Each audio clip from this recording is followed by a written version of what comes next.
Now, I'm not saying land ownership isn't important, but if you are a beginning farmer, what's going on, guys? I'm not sure if the groundhog saw its shadow or not this year.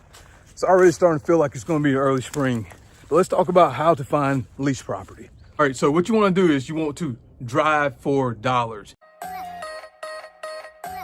Hop in your car and hit county back roads, and you want to find dilapidated properties.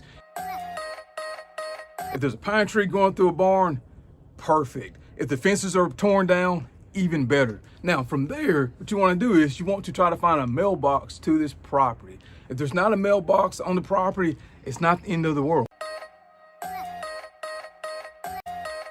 What you want to do is you want to locate the road that this property sits on and find landmarks. After you have identified the name of the road and found landmarks, from there, all we want to do is go to our local county tax assessor's website. Every county in America has one.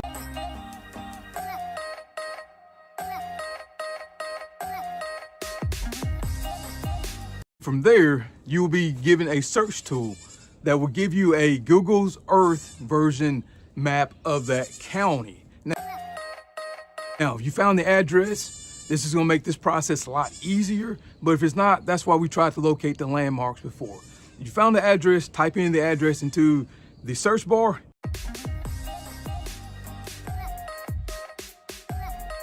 If you didn't find the address, those landmarks I was telling you about, let's say you found a church that sat on the left side of the road and there was a gas station 3 miles from that road. All we're gonna do is we're gonna go down that road and we're gonna try to locate the gas station, and then we're gonna try to locate the church. And then from there, it will give us a rough estimate of where this property sits.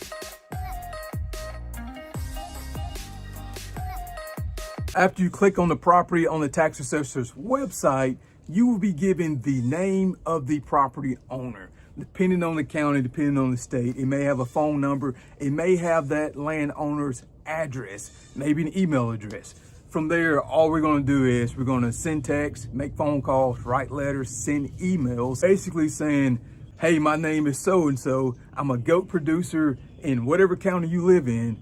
I passed by your property the other day and I was wondering if you would be willing to lease it to me. You would be surprised at how many property owners would be willing to lease these properties to you for little to nothing.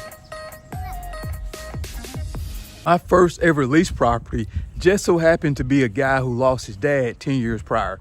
And unfortunately, what ended up happening was the land was too much for him to manage and it got out of control and he had no way of managing the land. Between work, life, and not having heavy equipment, he wasn't able to properly manage the property. So over time, the property got ahead of him. Again, it was his dad's piece of property, and there were sentimental values where he didn't want to sell the property because of all his memories, but he was willing to lease the land to me for me to manage the land. And at the time, I was raising pigs, goats, and chickens. And if you raise goats, you know goats are perfect for managing land, eating brush and stuff like that. So it was a win-win for both of us. I covered his property taxes for a year, and in turn, he allowed me to raise goats on his property. And that turned into a very fruitful relationship. And that lease went on for about 3 years before I outgrew that property and found a bigger place. But after I left the land better than what I found it. Now, I'm not saying land ownership isn't important, but if you are a beginning farmer, try to find lease property first, then prove that you can make money farming. Make sure that you enjoy farming. I can't tell you how many beginning farmers that I've spoken to who they see YouTube videos, they want to pursue this lifestyle, but only to get in for 6 months to a year, realize that work, life, and farming is a lot more work than what we make it look like on YouTube. So if you're a beginning farmer, try to find lease property first. Maybe find a mentor that you can raise goats on their property. That's your best bet compared to going into $600,000 worth of debt, only to realize within a year, I don't actually enjoy farming.